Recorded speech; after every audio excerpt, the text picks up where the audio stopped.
This is Curly, super good boy. This was the first time I ever groomed Curly. I didn't know anything about him before this day, and he had a lot going on. He had a lot of hair, and what you're looking at right now is actually post-bath. I took a lot of the length off his body before I bathed him and dried him, just to make it a little easier on him and myself and cut down on the drying time. He had some tangles and mats, but nothing too crazy. I was able to leave the legs a little longer, and anytime I get an opportunity, I will definitely leave the legs a little bit longer than the body, just because in my head the proportions don't look right with chicken legs on a dog.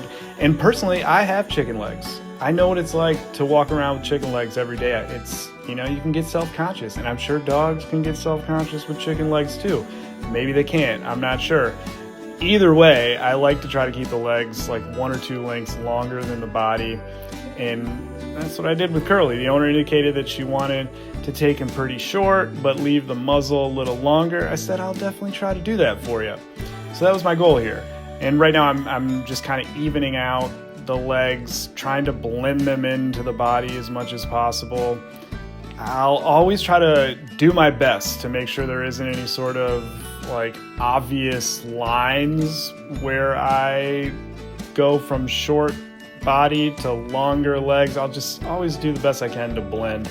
Right now I'm back brushing and just smoothing them out on top, just smoothing out the coat, doing the top knot, just taking some length off the top, a couple lengths longer than the body, cleaning out the ears right now. Always very important to get those ears cleaned. A lot of doodles have super hairy ears. You always want to clean them up as much as you can to kind of avoid any sort of excess hair in there or any excess moisture for that matter. You want to make sure you get it extra dry in there too, just because nobody wants an ear infection. Anytime there's extra hair and moisture, you're asking for an ear infection. I took a little bulk off those ears as well to avoid the earmuff look, which is never good.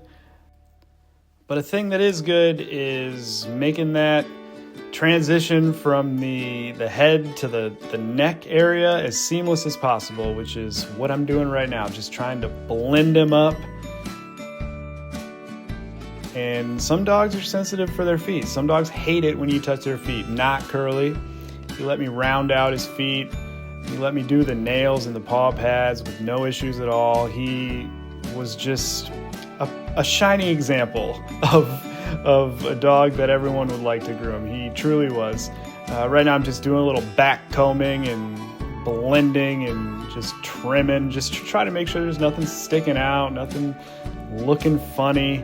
Doing it with the front legs now, and I'm just trying to make sure he looks good, trying to get those legs looking right. And of course he was totally cool with me touching his tail and rounding out the tail. Just didn't care at all what I was doing to him. Right now I'm just trying to get some of that armpit hair tightened up.